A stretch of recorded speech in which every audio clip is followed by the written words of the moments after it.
ኢየሱስ ጌታ ነው። ኳይሮችን እስኪ ያስመለኩን እግዚአብሔር ይባርካችሁ በላቸው። እስኪ እንደገና በሏቸው። እስኪ እግዚአብሔር ይባርካችሁ። ሁል ጊዜ እኔ እዚህ ቤት ስመጣ የእውነት እግዚአብሔር በሚያውቀው የመንፈስ መነካት አገኛለሁ። ውስጤ ያመልካል። ኢየሱስ ጌታ ነው። እሱ ባለበት ቦታ ሁሉ አርነት አለ። ሃሌሉያ። የእግዚአብሔርን ቃል ፈቃደኛ ከሆናችሁ ፊልጵስዩስ ምዕራፍ 2ን ቆመን እናነባለን። በኢየሱስ ክርስቶስ ስም አነበዋለሁ። በክርስቶስ አንዳች ምክር ቢሆን፣ የፍቅር መጽናት ቢሆን፣ የመንፈስ ኅብረት ቢሆን፣ ምሕረትና ርኅራኄ ቢሆን ደስታዬን ፈጽሙልኝ። በአንድ ሐሳብ ተስማሙ፣ አንድ ፍቅር፣ አንድ ልብ፣ አንድ ሐሳብ ይሁንላችሁ። ለወገኔ ይጠቅማል በማለት ወይም በከንቱ ውዳሴ ምክንያት አንድስ እንኳን አታድርጉ። ነገር ግን እያንዳንዱ ለባልንጀራው ከራሱ ይልቅ እንዲሻል በትሕትና ይቁጠር። እያንዳንዱ ለራሱ የሚጠቅመውን አይመልከት፣ ለባልንጀራው ደግሞ እንጂ። ቁጥር 5 በክርስቶስ ኢየሱስ የነበረው ይህ ሐሳብ በእናንተ ዘንድ ደግሞ ይሁን። እንግዲህ ሁለተኛ ፊልጵስዩስ ምዕራፍ 2 ላይ ደርሰናል። ምዕራፍ 1ን ሙሉን አይተን ምዕራፍ 2 ሳምንት ጀምረነዋል። አንድ ነገር እንድታውቁ የምፈልገው የመጽሐፉን ማጠቃለያ መጽሐፉን ስናስተምራችሁ ይህን ክፍል የፊልጵስዩስ መጽሐፍን ከአንዳንድ ቦታ እየወሰድን ስንነግራችሁ እኛ የምንፈልገው አንድ ነገር ነው። የእሱ መልክ በእናንተ እንዲታይ ብቻ ነው። ኢየሱስ ጌታ ነው። አሜን ትላላችሁ?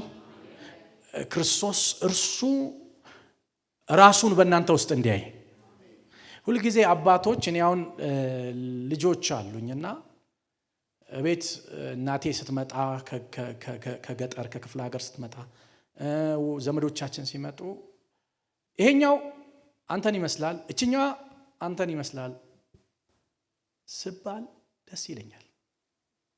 የእግዚአብሔር ደስታ የእሱን መልክ ስትመስሉ ነው። ኢየሱስ ጌታ ነው። እስኪ አሜን በሉ። እስኪ እንደጀመርነው ምዕራፍ 1 ላይ እንግዲህ ምዕራፍ 1 ስንማር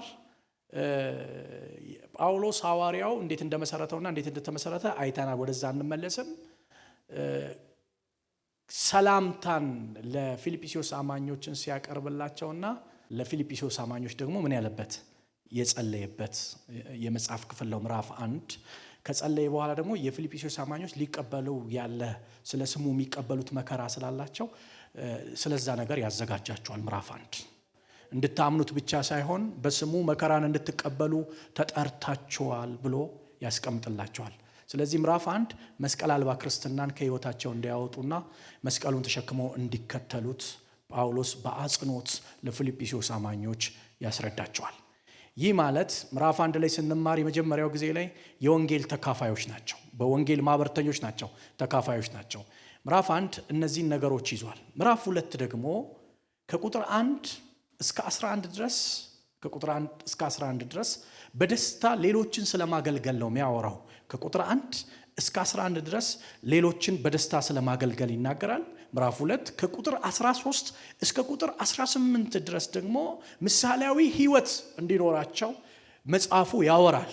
የፊልጵስዩስ ምዕራፍ 2 ከቁጥር 13 እስከ 18 ደግሞ አማኝ ምሳሌያዊ ሕይወት እንዲኖረው፣ ሰዎች በእነሱ ሕይወት እግዚአብሔርን እንዲያመሰግኑ፣ ኢየሱስ ጌታ ነው፣ ምሳሌያዊ ሕይወት እንዲኖራቸው ይናገራል። ከቁጥር 19 እስከ 24 ስለ ጢሞቴዎስ ያወራል። ከቁጥር 25 እስከ 30 ደግሞ ስለ አፍሮዲጡ ነው የሚያወራው። ፊልጵስዩስ ምዕራፍ 2 ምሳሌያዊ ሕይወት እንዲኖራቸው ከስንት ጀምሮ ይናገራል? ከ13 እስከ 18 ምሳሌያዊ ሕይወት አማኞች ምሳሌያዊ ሕይወት እንዲኖራቸው። ለምን? በእነሱ ስራቸው የእግዚአብሔር ስም እንዳይሰደብ፣ በእነሱ ስራቸው እግዚአብሔር እንዲመሰገን፣ በእነሱ ስራቸው እግዚአብሔር ከፍ እንዲል። ጌታ ኢየሱስ ክርስቶስን ካያችሁ በአገልግሎቱ ዘመን በ3 ዓመት ተኩል አገልግሎቱ ለሰው ልጅ ይህንን ያደረገውን እግዚአብሔርን ምን አረጉት ይላል?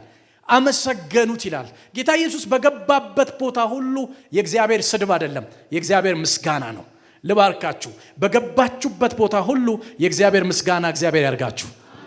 ክርስቶስን በእናንተ የሚያዩበት አምላክ በእናንተ የሚታይበትን ነው። ከ13 እስከ 18 ድረስ ከዛ ስለ ጢሞቴዎስ ይናገራል። ከዛ ስለ አፍሮዲቱ ያወራል። እኔ ዛሬ በጣም ሌሎችን በደስታ ስለማገልገል ጳውሎስ ተማጽኖ ያደርጋል። ሁለተኛ ፊልጵስዩስ ምዕራፍ 2 ላይ ተማጽኖ ያደርግላቸዋል። ሌሎችን በደስታ እንዴት ማገልገል እንዳለባቸው ይናገራል። ሌሎችን ደግሞ በደስታ እንዳናገለግል ተግዳሮት የሚሆኑትን 2 ነገሮች ፊልጵስዩስ ምዕራፍ 2 ላይ እናገኛለን። ምን ይላቸዋል መሰላችሁ? እንዲህ ይላል፣ በክርስቶስ አንዳች ምክር ቢሆን፣ የፍቅር መጽናት ቢሆን፣ የመንፈስ ኅብረት ቢሆን፣ ምሕረትና ርኅራኄ ቢሆን ደስታዬን ፈጽሙልኝ ይልና አንደኛ በአንድ ሐሳብ ተስማሙ ይላቸዋል። በአንድ ሐሳብ ተስማሙ። አንድ ፍቅር፣ አንድ ልብ፣ አንድም ሐሳብ ይሁንላችሁ ይላቸዋል። 4 ነገር ያነሳቸዋል። በአንድ ሐሳብ ተስማሙ፣ አንድም ፍቅር፣ አንድም ልብ፣ አንድም ሐሳብ ይሁንላችሁ ይላቸዋል። ሌሎችን በደስታ ለማገልገል የእናንተ አገልግሎት ለእግዚአብሔር ክብር እንዲውል አንድ ነገር ያስፈልጋቸዋል። አንድነትን የሚያጠፋን ነገር አስወግዱ። ለአንድነት መትጋት አለባችሁ። በአንድነት መንፈስ መነሳት አለባችሁ ይላቸዋል። ኢየሱስ ያድናል። ወገኖቼ ስሙኝ። ቤት፣ ትዳር፣ ልጆች፣ አገልግሎት፣ ኤኒ ነገር፣ ሀገር በአንድነት ስትነሳ ሁሉ ነገር በአንድነት ሲሆን የማይሰራ፣ የማይፈርስ፣ የማይሰበር፣ የማይወድቅ የጨለማ አገዛዝ አይኖርም። ኢየሱስ ጌታ ነው። እና ሐዋርያው ጳውሎስ ምን እያላቸው ነው? ምን እያወራቸው ነው? ወገኖቼ የአንድነት ስፒሪት ለምንድን ነው ጳውሎስ የፈለገው ካለን እኛ ስንት ጌታ ነው ያለን? አንድ ጌታ ነው ያለን። ደግሞ አንድ አባት ነው ያለን አይደል እንዴ? ደግሞስ አንድ አምላክ ነው ያለን። አንድ ጥምቀት ነው የተጠመቅነው። አንድ መንፈስ ነው የተካፈልነው። አንድ መንግስት ነው የምንወርሰው። ሌላ የለም።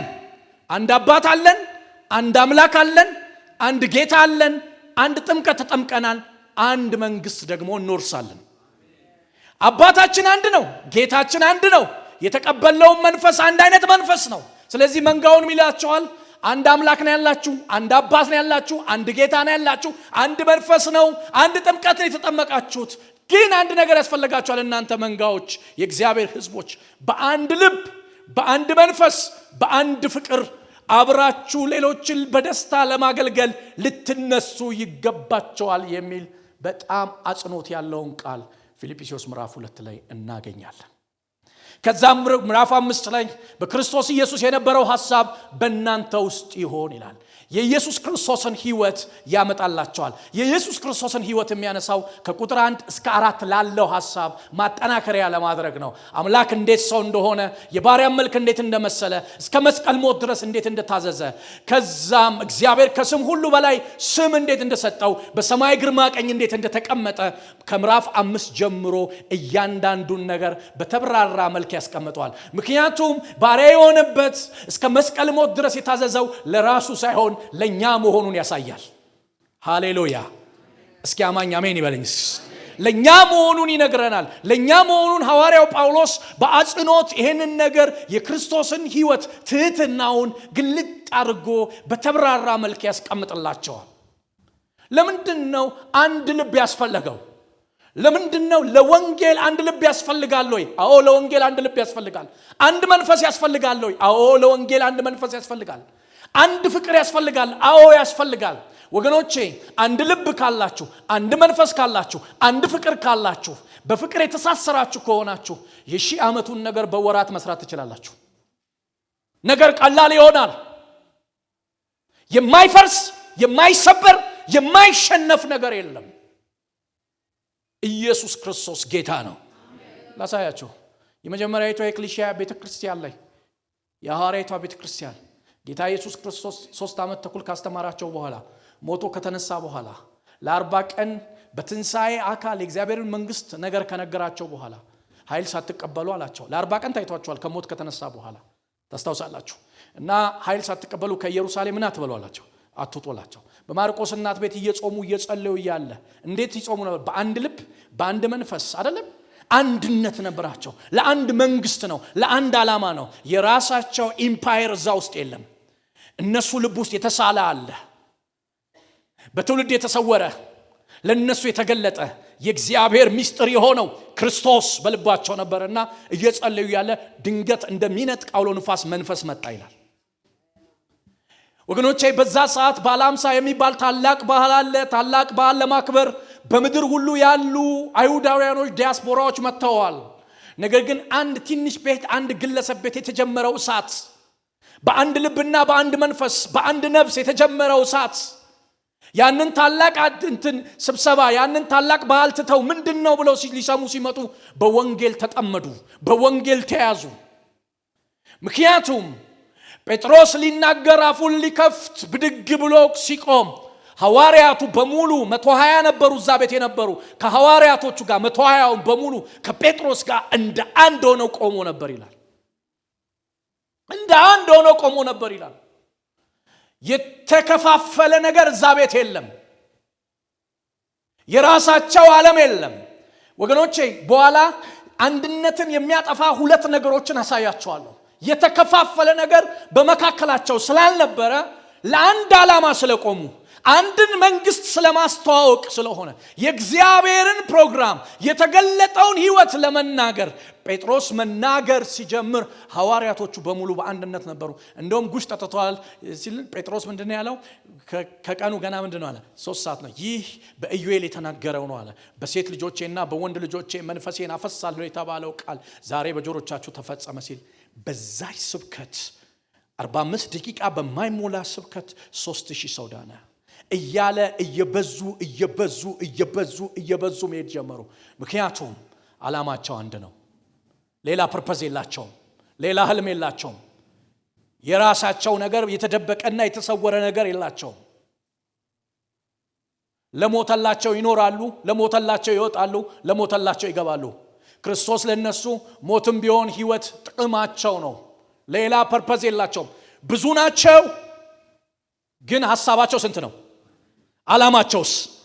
ሁሉ ነገራቸው አንድ ነው። ምክንያቱም በእነሱ ንጉሥ የሆነው የነሱ ሐሳብ ሳይሆን ክርስቶስ ነው። ኢየሱስ ጌታ ነው። አማኝ እስኪ አሜን ይበለኝስ። በእነሱ ውስጥ ንጉሥ የሆነው ክርስቶስ ነው። በእነሱ ውስጥ ገዢ የሆነው ክርስቶስ ነው። ታዲያ አንድነት ጠላት ምንድን ነው? የአንድነት ጠላት ምንድን ነው?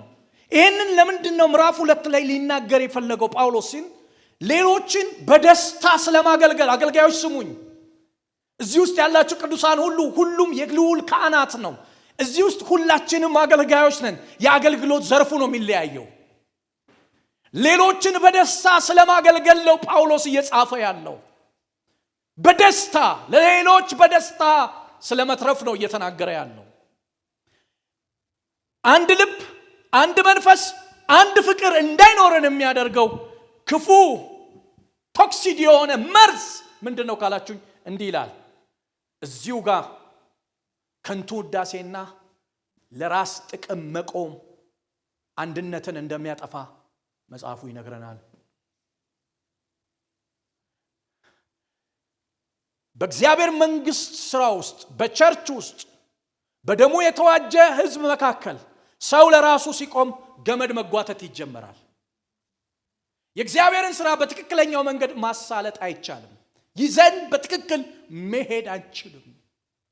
ራስ ወዳድነት ባለበት ቦታ ሁሉ የአንድነት መንፈስ ይጠፋል። የአንድ ልብ መንፈስ በአንድ ለቆምንለት ዓላማ መኖርና የቆምንለትን ዓላማ ማስኬድ አንችልም። ጳውሎስ ጢሞቴዎስ ላይ ሲናገር በመጨረሻው ዘመን የሚያስጨንቅ ዘመን ይመጣል ይልና ካለው አንዱ ሰዎች ራስ ወዳዶች ይሆናሉ ይላል። ሰው ራሱን ወዳድ ሲሆን እውነት ይሸጣል፣ ፍቅር ይጠፋል፣ የአንድነት መንፈስ ይጠፋል፣ የህብረት መንፈስ ይጠፋል፣ የመፈላለግ መንፈስ ይጠፋል። ይሄ ነገር በዚህ ቤተክርስቲያን ውስጥ እንዳይመጣ ምሳሌያዊ ህይወት እንዲኖራቸው ለዓለም እንደ ብርሃን እያበሩ መልእክትነታቸው ያቺ ቤተክርስቲያን ሕያውነቱ በትክክል እንዲታይ ጳውሎስ ምን ይላል? ራስ ወዳድነትን አጥፉ፣ ከንቱ ውዳሴን፣ ለወገን የሚጠቅም ይሄ በዘር የተከፋፈለ ከንቱ ውዳሴን፣ ረብ ያልሆነ ፍሬ ወደ ፍሬያማነት የማይለወጥን ከንቱ ውዳሴን ከናንተ መካከል አጥፉ ይላቸዋል፣ አስወግዱ ይላቸዋል። ምክንያቱም የተቀበላችሁት ህይወት በእናንተ ተጀምሮ በእናንተ የሚቀር ሳይሆን ለዓለም የሚደርስ ነው እያላቸው ነው። ተደራሽነቱ ለዓለም ሁሉ ነው። ጨለማን የሚያሸንፍ ህይወት እናንተ ውስጥ አለ። ያ ህይወት ግን መንቀሳቀስ እንዲችል ኦፕሬት ማድረግ የሚችለው አንድ ልብ፣ አንድ መንፈስ፣ አንድ ፍቅር ሲኖራችሁ ነው ይላቸዋል። የማይቻል ነገር የለም እያላችሁ ነው።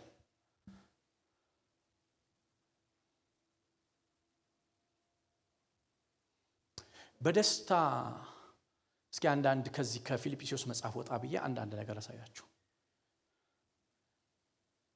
ሌሎችን በደስታ የሚያገለግሉ ሰዎች የራሳቸውን አይደለም የሚፈልጉት፣ ተልእኮውን ነው የሚያከብሩት።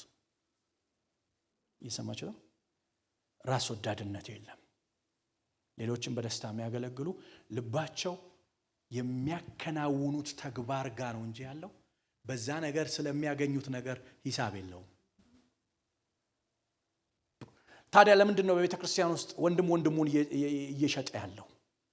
እርስ በርስ የማይገባ ነገር በመካከላችን የሚደራረገው ራስ ወዳድነት ከሚገባ በላይ ስለገባ እንጂ የምናመልከው አምላክ አንድ አምላክ ነው፣ አንድ ጌታ ነው፣ አንድ መንፈስ ነው፣ አንድ አባት ነው ያለን፣ አንድ ጥምቀት ተጠምቀናል፣ አንድ መንግስት ነው የምንወርሰው። ስሙኝ፣ አንድ ጊዜ እስራኤልን ለ40 ቀን አንድ ነገር አቆመ። ይወላችሁ ሌሎችን በደስታ ማገልገል ምን እንደሆነ ላሳያችሁ። መጽሐፍ ቅዱስ ውስጥ ለ40 ቀን እስራኤልን አንድ ነገር አቆመ፣ አስቸገራቸው። የሚመልስ ጀግና ጠፋ ከእስራኤል መካከል። አባቴው እሰይ ልጁ ሲመጣ የመጨረሻ አካባቢ ልጁ ሲመጣ ወንድሞች ሰልፍ ላይ ያሉትና ምግብ አድርስ ብሎ ላከው። ዳዊት ምንም አይነት ኢንፎርሜሽን የለውም፣ ዕውቀቱም የለውም። ምግብ ለወንድሞቹ ሊያደርስ ሲመጣ ወሬውን ሰማ አለ። እኔ እጄ መታለሁ አለ። ተመልከቱ፣ እኔ እጄ ይሄን ነገር አስወግደዋለሁ አለ። ንጉሱ ግን ለ40 ቀን ሲጨነቅ እና አቤነር አጠገቡ ነበሩ። የጦር ጀነራሎች አድገኞች ናቸውና አቤነር ግን ይሄንን 6 ሜትር የሆነን ሰውዬ መምታት አልቻሉም። ለምን? አንድ ዕውቀት ነበራቸው። እሱ ከልጅነቱ ጀምሮ ጦረኛ እንደሆነ ትሬንድ እንዳደረገ አንድ ዕውቀት አላቸው። ንጉሱ እንደውም ተጨንቆ ካስታወሳችሁ አንድ ነገር ብሎ ነበር። ይሄን ሰውዬ የመታ ቤተሰቡን ከግብር አወጣለሁ ብሎ ነበር። አታስታውሱ? ከግብር መውጣት የማይፈልግ ማን አለ? ግን ከግብር መውጣት የሚችለው ሲመቱት ነው። ይፈልጋሉ ግን መምታት አይችሉም። ቆመዋል። 40 ቀን አቁሟቸዋል። ቀጥሎ ሲጨንቀው ምን አለ? ልጄን ድርለታለሁ አለ። የንጉስን ልጅ ማግባት የማይፈልግ ማን አለ? ንገሩኝ እስኪ። የንጉስን ልጅ አገባ ማለት ወደ ዙፋን ቀረብክ ማለት ነው። ነገር ግን ይሄንን ሁሉ ሰምተው ጸጥ ብለዋል እስራኤል። ልኬታቸውን ከራሳቸው ጡንቻ አድርገዋል። ልኬቱን ከራሱ ጡንቻ የማያደርግ የእስራኤልን አምላክ የተረዳ አንድ ከጫካ መጣ። ኢየሱስ ጌታ ነው።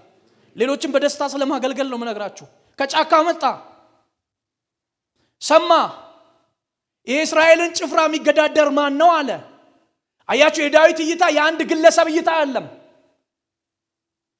የእስራኤል ውድቀት የአንድ ሰው ውድቀት የእስራኤል ውድቀት እንደሆነ ገባ። ስለዚህ እየተገዳደረ ያለው እስራኤልን ነው አለ። የእስራኤልን ጭፍራ የሚገዳደር ምን እያለ እንደው ተቀላችሁ? እስራኤል እኮ አምላክ አለው እያለ ነው። እስራኤል እኮ ንጉስ አለው እያለ ነው። የእስራኤል ጠባቂ እኮ አለው አለ። ይህንን ንጉስ የሚገዳደር ማን ነው? እኛ አየር ላይ መጥቶ እኛ ቶሮቶሪ ላይ መጥቶ አለ። እኔ እጄ መተዋለሁ አለ። እኔ እጄ መተዋለሁ ሲል ለራሱ አይደለም፣ ለሌሎች ነው። ለሁሉ ደስታ ነው። ለብዙዎች ደስታ የሚንቀሳቀሱ አገልጋዮች ምድራችን ላይ ይወለዱ። እስኪ አንድ አማኝ አሜን ይበል እስኪ። እኔ መተዋለሁ ሲል ለራሱ ደስታ አይደለም። የተነሳው ማን ነው ያለበት ምክንያት እንኳን ለራሱ አይደለም፣ ለእስራኤል ነው። እንዴት እስራኤልን 40 ቀን ያቆማል ብሎ ነው። በጳውሎስ ሕይወትም ውስጥ ይሄንን ነው የምታገኙት። ከሁሉ የሚበልጠውን ነገር እንደ ጉድፍ የቆጠረው ረብ የነበረውን እንደ ጉድፍ የቆጠረው በክርስቶስ ያለውን ጽድቅ ለመቀበል በሞቱ መምሰል የፈለገው ለራሱ አይደለም። ብኖር እንኳን አለ አይደለ ፊልጵስዩስ ላይ ሊሄድ ነው ብኖር አለ ግቡና አንብቡት ለእናንተ ነው የሚጠቅመው አለ። ብሞት ደግሞ ወደ ጌታ እሄዳለሁ አለ። ጳውሎስ መኖሩ ለሌሎች ደስታ ነው። ኢንቴንሽኑ የዳዊት ኢንቴንሽን ለሌሎች ነው፣ ለእስራኤል ነው። የራሱን ቤት ለመስራት አይደለም፣ የራሱን ኢምፓየር ለመገንባት አይደለም፣ አቶ ለማስባል አይደለም እንቅስቃሴ የሚያደርገው። ፍጹም እሱ ውስጥ የራስ ወዳድ መንፈስ የለም። ከዛ ይሄን ነገር ጎልያድ ሳኦል ሰማ። ሳኦል ጋር አመጡት። ካስታወሳችሁ ሳኦል ጋር ካመጡት በኋላ ምንድነው ያለው? ጌታዬ አይደለም ጌትነቱ ይሽሯል፣ አንተ ዙፋን ይዘህ ፈዛዛ አለው አላለውም። ጌታዬ የኔ መሪ ነው አለው። የኔ መሪ ነው። ይኸውላችሁ ታውቃላችሁ አባቱን የሚረግም እናቱን የሚባርክ ትውልድ አለ ይላል። ይሄ ትውልድ በጣም ከርስ ያለበት ትውልድ ነው። አባቱን የሚረግም እናቱን መውጫው መገኛውን የሚረግም። ዳዊት እየረገመው ጌታዬ እያለው ነው። የኔ መሪ ነህ እያለው ነው። የኔ ሊደር እያለው ነው። የማንም በዚህ ሸለፈታም የማንም ልብ እንዳይወድቅ እኔ ሄጄ መተዋለሁ እያለ ነው። የማንም ሲል ጉዳዩን ከራሱ ጋር ነው ወይስ ከእስራኤል ጋር ነው ያደረገው? ከእስራኤል ጋር ነው። የሚያወራው ወሬ ውስጥ እኔ የለውም። የማንም ልብ እንዳይወድቅ እመተዋለሁ አለ። ሸለፈታም ነው፣ ኪዳን የለውም እያለ ነው። ለእስራኤል ደስታ ነው ዳዊት ያንን ነገር ሁሉ የሚያደርገው። ከዛ ንጉሱ ፈቀደለት፣ ሄዶ መታው። አታስታውሱ? ድል ወደ ማን ተመለሰ? ወደ እስራኤል ተመለሰ።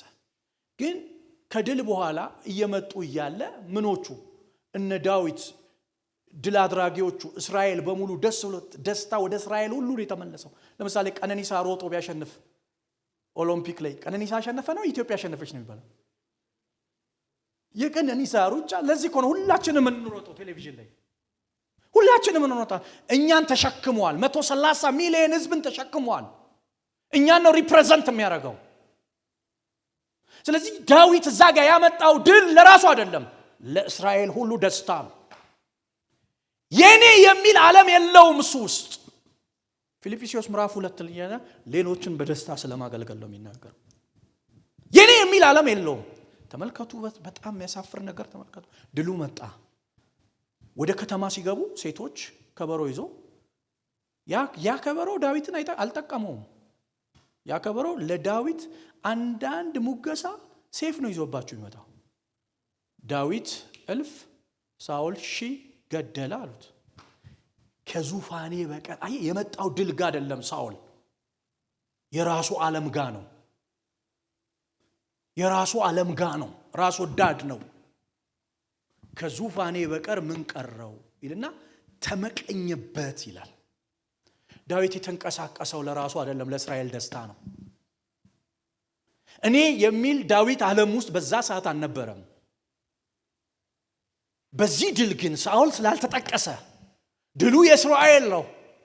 የሱን ደስታ ስላጣበት የሌሎችን ደስታ ሳይሆን የሱን ክብር ስላጣበት ሊገለው ፈለገ ይላል። ዛሬ ታዲያ መገዳደል ከየት መጣ? ወገኖቼ ለሌሎች ደስታ የምትነሱ ከሆነ እግዚአብሔር ከእናንተ ጋር ይሆናል። አረ አሜን በሉ። ለሌሎች ደስታ ፊልጵስዩስ ምዕራፍ 2 የሚነግራቸው አንድ ልብ፣ አንድ መንፈስ፣ አንድ ፍቅር ይሆንላችሁ። እሱ ኢየሱስ አምላካችን እንዴት የባሪያ መልክ እንደመሰለ እንዴት በሰውም ራሱን ባዶ እንዳደረገ እስከ መስቀል ሞት ይሄ ሁሉ የታዘዘው ነውርን የናቀው ባይብል እንዲላል በመስቀል መከራ ነውርን ንቆ ታገሰ ይላል። ነውር ምን እንደሆነ ታውቃላችሁ? በመስቀል መሞት ማለት የውርደት ሞት ማለት ነው። እጅግ የውርደት ሞት በዓለም ላይ የመስቀል ሞት። አንድ ሮማዊ ጋር ወንጀል ነው ስለ መስቀል ማውራት። ጳውሎስ ለዚህ ነው ሮማዊ ስለሆነ ነው ያልተሰቀለው የተቀላው። ሌሎቹ በሙሉ ሐዋርያቱ እነ ጴጥሮስ ተሰቅለዋል። መስቀል ማለት በጣም እጅግ የውርደት ሞት ነው። ግን ናቀው፣ ውርደትን ናቀው። ለምን ናቀው ሲባል ለኛ ባይብል ይላል ብዙ ልጆችን ወደ ክብር ያመጣ ዘንድ ለኛ ደስታ ነው ይሄንን የሆነው። አገልግሎት ይኸውላችሁ ለራሳችሁ ደስታ ሳይሆን ለቤተ ክርስቲያን ደስታ የራሳችን የተደበቀ ዓለም ሳይኖረን ይሄ በረከት በእያንዳንዳችን ላይ ይፍሰስ። አረ አንድ አማኝ አሜን ይበለስ። ድሎቻችን ለሌሎች የሚሆንበት የሚመጣው ነገር ሁሉ ለብዙዎች ደስታ የሚሆንበት ወገኖቼ ለሌሎች ደስታ የሚንቀሳቀሱ ነገሮችን ከደስታ የሚጀምሩ ሰዎች ፓሽናቸው አይቀዘቅስም። የሆነ ነገር ጋር እስኪደርሱ አይደለም እስከ መጨረሻ ኃይላቸው እየጨመረ ይሄዳል። የኃይል መታደስ በህይወታቸው ውስጥ ሁሉ ጊዜ አለ። ለምን? የሆነ ነገርን ግብ አድርገው አይደለም የጀመሩት። ሃሌሉያ! አረ አሜን በሉ። በጳውሎስ ውስጥ ያለው ግለት ለምን አልቀዘቀዘም? ለምን አልቀዘቀዘም? እንደውም ተናግሯል ጳውሎስ። በመገረፍ አብዝቼ አለ፣ በዱላ በድንጋይ አለ። ይሄ ሁሉ ነገር ደርሶበታል። መርከብ ፈርሶበታል። በኤፌሶን አንበሳ እንደ አንበሳ ሰው ታግሎታል። ብዙ ነገር መጥቶበታል። እኔ ግን የሚጨንቀኝ የአብያተ ክርስቲያን ነገር ነው ይላል። ልቡን አካሉ ላይ የሞተላት ቤተ ክርስቲያን ላይ አድርጓል። ምንም ነገር እየመጣበት በድንጋይ ወግረው ሞቷል ብለው ትተውት ከሆነ ሰዓት በኋላ ብድግ ብለው የሆነ ከተማ ገብቶ ወንጌል ይሰብካል። ምክንያቱም እሱ የጀመረው ለማግኘትና ለማጣት ሳይሆን ከጌታው ነው የጀመረው። ወገኖቼ ከጌታችሁ ከጀመራችሁ ዝለት ውስጣችሁ አይገባም። ኢየሱስ ጌታ ነው። አረ አንድ አማኝ አሜን ይበል። ኢየሱስ ጌታ ነው። እውነቴን ነው የምላችሁ። ይሄ በጣም መባረክ ነው። የሁል ጊዜ መንፈስ ይኖራቸዋል። ምንም ሂሳብ ሳትሰሩ ምንም ነገር ለማግኘትና ለመቀበል የማትንቀሳቀሱ ከሆነ ዋጋችሁን ጌታና ደስታችሁን ጌታ አድርጋችሁ ለምን የፊልጵስዩስ መጽሐፍ 16 ጊዜ በምዕራፍ 4 ከምዕራፍ 1 እስከ ምዕራፍ 4 በጌታ ደስ ይበላችሁ ነው። በጌታ ደስ ይበላችሁ ከሚለውም አንዱ ሌሎችን ለማገልገል ደስ እያላችሁ አገልግሉ ነው። በደስታ አገልግሉ ነው። ከነሱ የምታገኙትን ፈልጋችሁ ሳይሆን ምንም ነገር ሳትፈልጉ ምንም አይነት ሂሳብ ሳትሰሩ ደስታችሁን በዚህ ለሌሎች በመቆረስና በመካፈል በደስታ አድርጉት እያለ ነው። ያ ደግሞ እንዲሆን ራስ ወዳድነትን አጥፉ ይላቸዋል። ከንቱ ውዳሴን ደግሞ አጥፉ፣ ለወገን ይጠቅማል የሚል ሌላ ብዙ አይነት ምንጽር እናንተ ውስጥ እንዳይኖር። እነዚህ ሁለቱ ነገር አንድነትን ያጠፋል፣ አንድ ፍቅርን ያጠፋል፣ አንድ ልብን ያጠፋል፣ ራስ ወዳድነትን እያለ ነው። ለምንድን ነው ምቾት ያልተሰማው ታዲያ ሳኦል? ታስባላችሁ? ሳኦል ለምን ምቾት አልተሰማውም? ያ ድል የእስራኤል ድል ነው፣ የዳዊት አይደለም። በዳዊት በኩል የመጣው ድል የእስራኤል ድል ነው። ለምንድን ነው ድሉ የመጣበትን ለማጥፋት የፈለገው? ያ ድል እርሱን ያሳጣው መሰለው፣ ስሙን ያጠፋ መሰለው፣ ክብሩን ዝቅ ያደረገ መሰለው። ራስ ወዳዶች ለሀገር ከሚመጣ ለቤተ ክርስቲያን ከሚመጣው ድል በላይ የሚያሳስባቸው ስማቸው ነው። ስማቸው ያሳስባቸዋል። በማንም እናቴ እንዲህ ትላለች፣ አንተ ጤነኛ መሆን የሚታወቀው የሰውን ደስታ ስትደሰት ነው። በማንም ደስታ መደሰት አይችሉም። የደስታ ቀን የሉም። ለሰዎች ደስታ የማይኖር በዚህ መንፈስ ግን ካገለገላችሁ የምሳሌው መጽሐፍ ሴትዮ እጣ ፋንታ ይደርሳቸዋል። ለሌሎች ደስታ ጌታን ሌሎች ይኸውላችሁ ሰዎችን ከጨለማ ወደ ህይወት ስታመጡ ብርሃን ይገባባቸዋል፣ ደስታ ይገባባቸዋል፣ ሰላም ይገባባቸዋል። መዳናቸው ደስ የሚላችሁ ከሆነ እናንተ የተባረካችሁ ናችሁ። አሜን ትላላችሁ። እዚህ ምሳሌ መጽሐፍ ላይ እንዲህ የሚል ቃል አለ። ልባም ሴት ማን ሊያገኛት ይችላል? ዋጋዋ ከቀይ ዕንቁ እጅግ ይበልጣል። የባሏ ልብ ይታመንባታል፣ ምርኮም አይጎልባት ይልና እድሜዋን ሙሉ መልካምን ታደርጋለች፣ ክፉም አታደርግም። ለምን? ለሌሎች ደስታ ነው የምትኖረው። እድሜዋን ሙሉ መልካም ነው የምታደርገው። እንዴ ሰው በህይወት መንገዱ እኮ ኔጌቲቭም አሉታዊም አዎንታዊም ነገር ያጋጥመዋል። እንዴት እድሜውን ሙሉ መልካም ያደርጋል ሲባል ለነሱ ነው የምትኖረው፣ ለባሏና ለልጆቿ ነው የምትኖረው። ደስታዋን በእነሱ ውስጥ ነው ማየት የምትፈልገው። ደስታችሁን በአካል ውስጥ ማየት የምትፈልጉበት ጸጋ ይሰጣችሁ። አረ አሜን በሉ እስኪ።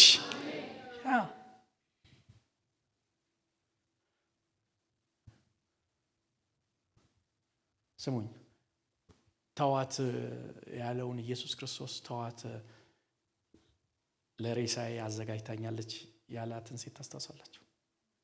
ባልተፈለገችበት ቦታ የተገኘች ለምን መሰላችሁ? የአልባስጥሮስ ብልቃጥ ሽቶ ባልተጋበዘችበት ቤት ነው የገባችው። የጋበዘው ሽቶ አላቀረበለትም፣ ዘይት አላቀረበለትም፣ ውሃ አላቀረበለትም።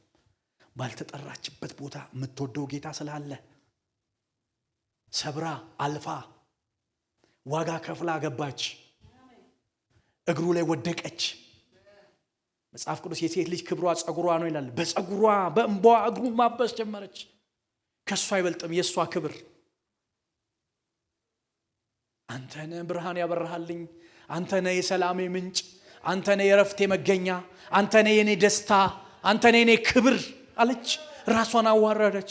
እናንተ ስሙን፣ የአልባስጥሮስ ብልቃጥ ሽቶውን ውዱን፣ በጣም ውድ፣ በዛ ጊዜ ውድ ነው በጣም። ያንን ከፈተችው አይልም፣ እንክትን ያደረገችው ሰብራ ላዩ ላይ አይቀርም አለች። አስቀርቼ ወደ ቤት ይዤው ሄደው አለ የለም አለች። ደስታዋን በሱ ውስጥ ፈለገችው። ባልተፈለገችበት ቦታ ለምን ተገኘች?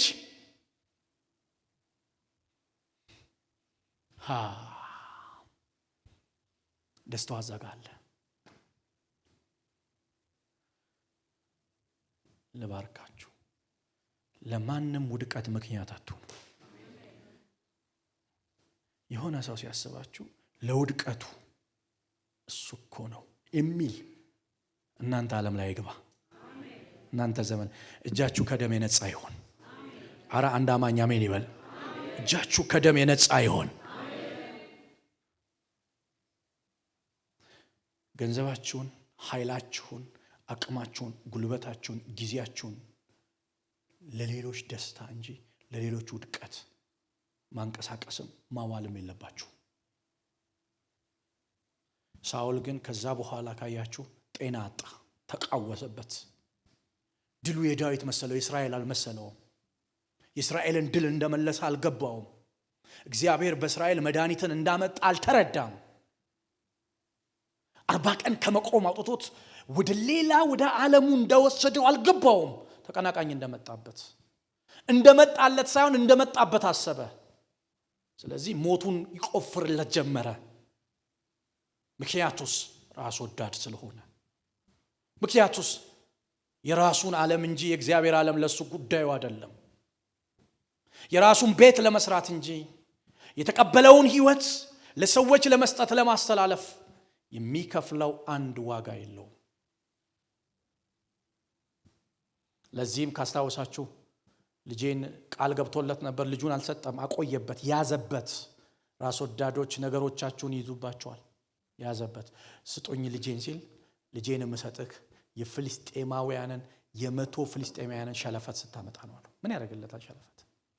መጽሐፍ ቅዱስ እንደዚህ ይላል፣ በአንዱ ፍልስጤማውያን እጅ ወድቆ እንዲሞት ፈልጎ ነው ይላል። ዳዊት ግን አስተዋይ ስለሆነ በማስተዋል ያደርግ ነበር ይላል። ተጠያቂ ላለመሆን ምን አርጎታል? ዳዊት እኮ በጣም ጠቅሞታል። ላሳያችሁ። ጎልያድን ከመምታቱ በፊት ሳኦልን ክፉ መንፈስ ሲያሰቃይ ዳዊት ምን ያደርግ ነበር? በገና ይደረድር ነበር። ሲደረድር ክፉ መንፈስ ከሱ ይሸሽ ነበር። ዳዊት እኮ የሰላሙ ምንጭ ነው። ሰው እንዴት ሰላሙን ይገላል? ሰው ራስ ወዳድ ከሆነ ሰላሙን ይገላል። ሰው ራስ ወዳድ ከሆነ፣ ሆዱ አምላኩ ከሆነ፣ ክብሩ በነውሩ ከሆነ፣ ሐሳቡ ምድራዊ ከሆነ የመስቀሉ ጠላት ይሆናል። የመስቀሉ ጠላት ነው የሚሆነው። አይደለም ሰላሙን ቀርቶ ጌታውን ይሰቅለዋል፣ እንደገና ይክደዋል። ብርሃን በርቶለት መንፈሳዊ ስጦታ ተቀብሎ ሊክደው ሁሉ ይችላል።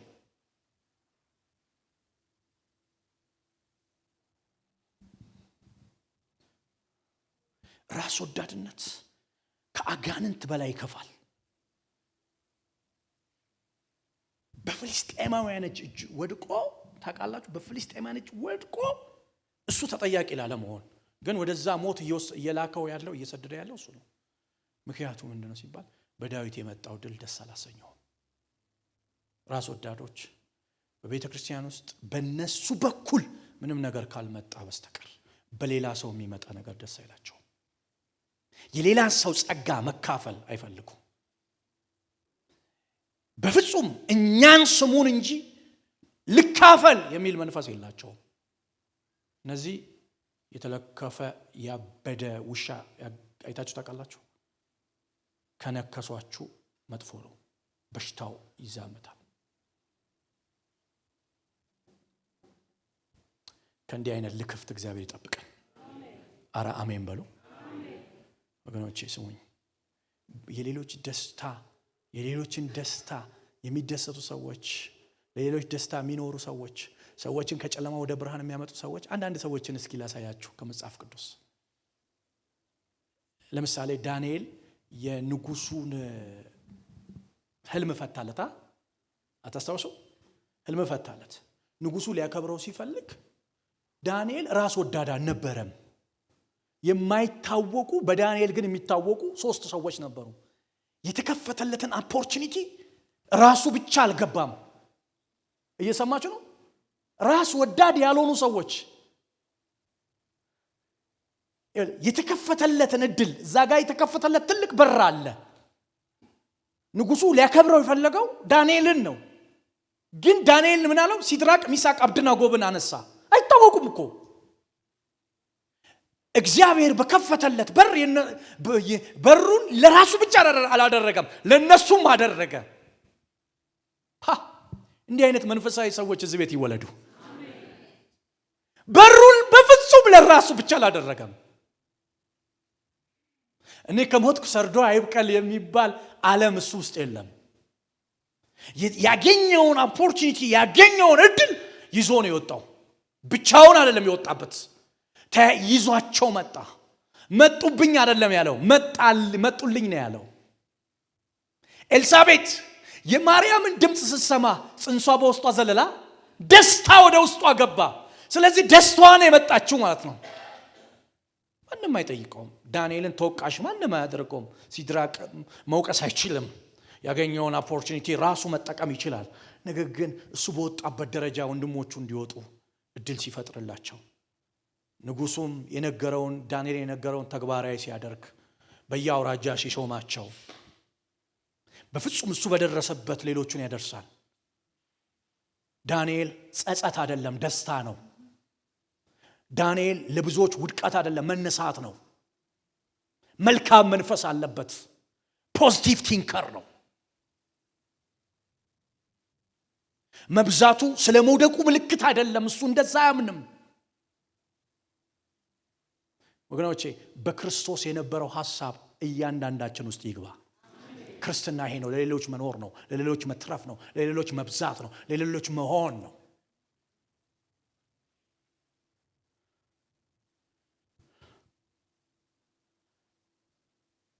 ምን አይነት የተባረከ ሰው ነው ዳንኤል! ምን አይነት የተባረከ ሰው ነው! ምን አይነት እግዚአብሔር የባረከው ሰው ነው! እንኳን ሌሎችን ልናወጣ ቀርቶ እኔ አሁን ባለፈው ገና የገባው አካባቢ ሰፈሮች እሳሳታለሁ። ፕሮግራም ጋበዝና ከዛ አካባቢው ላይ ታክሲው ያደርሰኛል ወይ ራይዱ ያደርሰኛል። እኔ እንደውም አንዱ ጠየቅኩት፣ እንትን የሚባለው ቤቱ ጋር ነው ደርሻለሁ እኮ በእግዚአብሔር ምስክሬ በዚህ ጋር ነው አለኝ። እንደው ካላወቀ ዝም አይልም። ደርሼ እኮ ነው። ከዛ ሲሄድ ከዛ አንዱ ስጠይቀው የሆነ ፔፕሲ አለ ሰሚ 72 አካባቢ እንደገና ተመለሳለሁ። በጣም ሩቅ መታል አለኝ።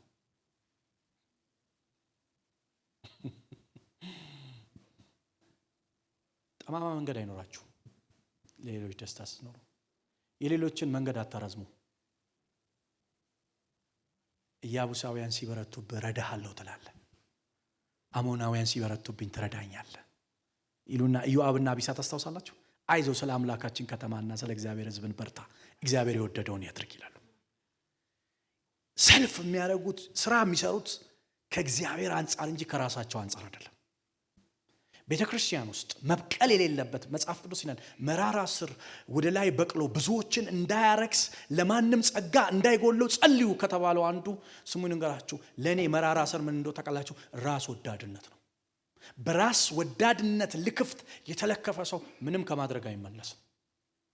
እንዲህ አይነት መራራ ስር ከቤተክርስቲያን የተነቀለ ይሆን። አራ አማንጮ አሜን ይበለስ።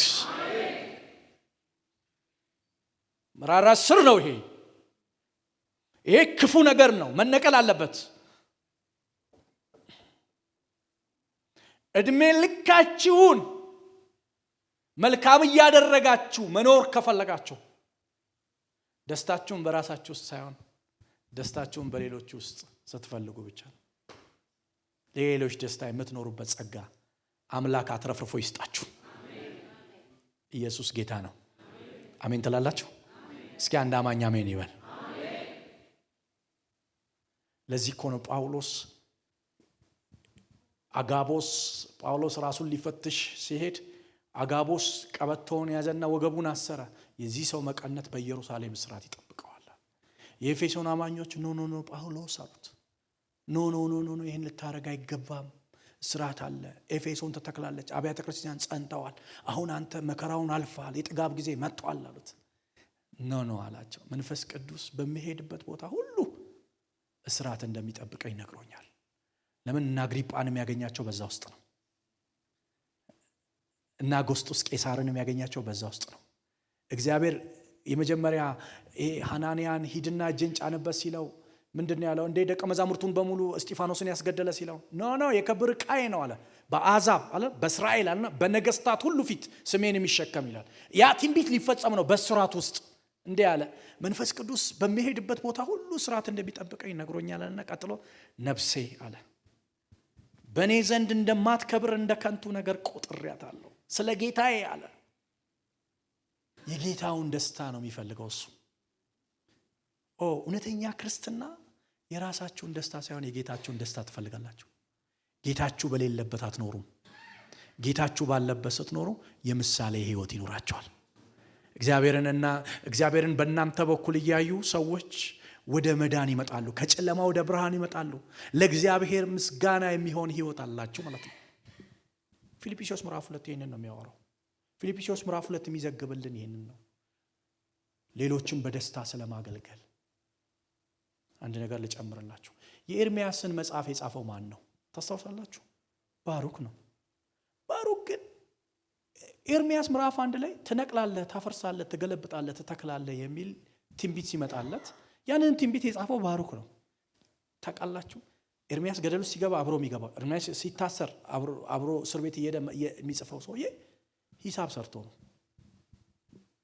ሰርቶ ነው። በፍጹም ኤርሚያስ የተጠራበትን ዓለም አክብሮ አይደለም። ኤርሚያስ ለምን በሕፃንነቱ ስለተጠራ በ12 ዓመቱ ነው የተጠራው። አልተማረም፣ መጻፍ አይችልም። የካህን ልጅ ነው። በልጅነቱ በ12 ምናምን ዓመቱ ነው የተጠራው። ስለዚህ ተጉዞ ኤርሚያስን ባሩክን እግዚአብሔር ለኤርሚያስ በመንፈስ አሳየው። የሰራዊት ጌታ እግዚአብሔር እንዲህ ይላል። ለምን መሰለ? ባሩክ ባይጽፍ የእግዚአብሔር ስራ እንደማይቋረጥ ኤርሚያስ እርግጠኛ ነው። እግዚአብሔር እንደማይታገዝ ያውቃል። የሰራዊት ጌታ እግዚአብሔር እንደዚህ ይላል፣ ልብህ ታላቅን ነገር ይፈልጋል። ለካ ልቡ ታላቅን ነገር ፈልጎ ነው የሚጽፈው። ትነቅላለህ፣ ታፈርሳለህ ሲለው ሚኒስተር የሚሆን መስሎታል። ሀገረ ገዢ ሲሆን እሱ ሚኒስተር የሚሆን መስሎታል። የሰራዊት ጌታ እግዚአብሔር እንዲህ ይላል፣ ልብህ ታላቅን ነገር ተመለሳለሁ። የሚያግዘውን አጠገቡ ያለውን ወገኖቼ፣ ልባችን ምንም ነገር አይፈልግ። ልባችን ጌታችንን ከፈለገ በቂ ነው። አሜን። እስኪ አሜን በሉ። እስኪ አገልጋዮች በደስታ የሚያገለግሉ ከሆነ አይደክሙም። ባልተለወጠ ልብ ያልተለወጠውን ጌታ ያገለግላሉ። ጎሽታ ምስጋናና ሙገሳን አይፈልጉም። ከንቱ ዳሴን አይፈልጉም። ረብ የሆነን ነገር ከነሱ ዓለም የለም። እነሱ ውስጥ የተደበቀ ሌላ አጀንዳ ሌላ አጀንዳ የለም። አጀንዳቸው ኢየሱስ ነው። ክርስትና ይህ ሲሆን ለሌሎች ምሳሌ መሆን ይችላል፣ እረፍት መሆን ይችላል፣ ክብር መሆን ይችላል። ሃሌሉያ። እስኪ አማኝ አሜን ይበል። ይህንን ደግሞ የሚኖረው ሰው ምን አይነት ሰው ነው ካላችሁ ዓለምን የካደ ሳይሆን ራሱን የካደ። ራሱን የካደ ሰው ዓለምን ይክዳል፣ ለራሱ ደስታ አይኖርም። እነዚህ ሁለቱ ነገር ከንቱ ውዳሴ፣ ለወገን ይጠቅማል የሚል ከንቱ ውዳሴና ራስ ወዳድነትን ከህይወታችሁ ማውጣት አለባችሁ።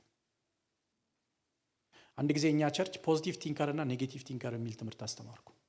ኔጌቲቭ ቲንከሮች አልኳቸው ቦምቦሊኖ ስትሰጣቸው ቀዳዳውን ነው የሚያዩት እና የሚጠቅመው ቀዳዳው ሳይሆን ቦምቦሊኖ ነው ብዬ አስተማርኩ። ብዬ ሳስተምር የኔ ወንድም ጅማ ዩኒቨርሲቲ ነው ያለውና በሳይኮሎጂ ነው የተማረው። ታናሽ የመጨረሻው ሙሉ ቀን ይባላል። አስተምሬ እንደወጣው ደወለልኝ። ሲደውልልኝ አንድ ነገር አልኩት። ከየት እየመጣ ነው አለኝ። ከቸርች። እስኪ ስበከኝ፣ ምን አስተማርክ? ኔጌቲቭ ቲንከር እና ፖዚቲቭ ቲንከር፣ ፖዚቲቭ መሆን እንዳለባቸው፣ መልካም መንፈስ እንዳለ። እስኪ ስለ ኔጌቲቭ ቲንከር ንገረኝ አለ። አሁን ያልኳቸውን ነገርኩ። ጆሲ አለኝ በ45 ደቂቃ ይሄ ስብከት፣ በ45 ደቂቃ ስብከት ይሄን ነገር የምታጠፋው ይመስልሃል አለኝ። እንዴት አልኩት። ከልጅነታቸው ጀምሮ ቡዳ እንዳይበላ እየተባለ፣ ሌባ እንዳይሰርቅ እየተባለ ኔጌቲቭ ነገር እየተጠቀጠቀበት ያደገ ልጅ አለኝ።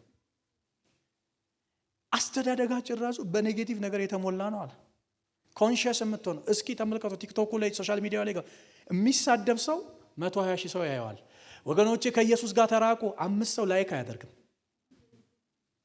በቅርብ ጊዜ 19ኛ ዓመታችንን የትዳራችንን 19ኛ ዓመታችንን አከበርን። ጌታ የሚያውቀው 19ኛ ዓመታችንን አክብረን ፎቶ ተነሳንና ይፖሰት አለች። ያው እህቶች ይፖሰት ይወዳሉ።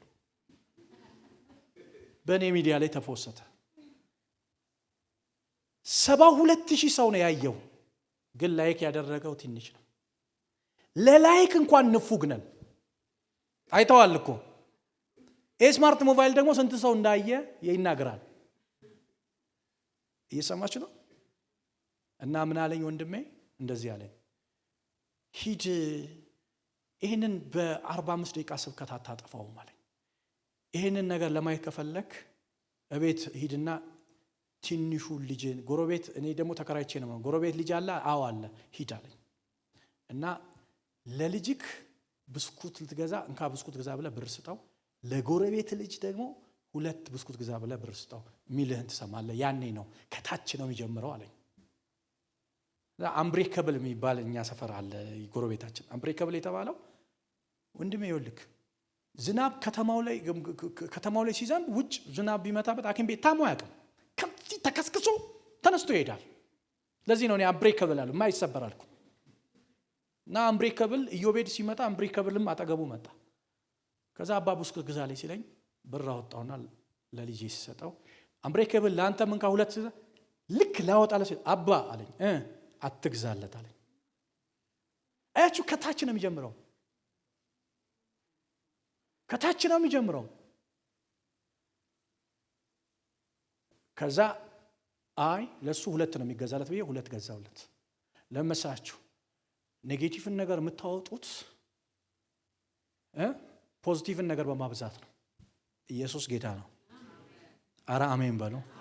አሁን ቸርች ሲሄዱ መባ መስጠት እንዲለማመዱ፣ ባዶ እጃቸውን እንዳይሄዱ ያደርጋለሁ። መስጠት እንዲለማመዱ። ከትምህርት ቤት ይዣቸው ሲወጣ እናቶች አሉ የሚለምኑ መንገድ ላይ እና ብር አውጣና እንኪ ስጫቸው፣ አክብረሽ ስጫቸው ላለሁ። መስጠት እንዲለማመዱ፣ ማብላት እንዲለማመዱ። ለምን ከታች ነው የሚጀምረው።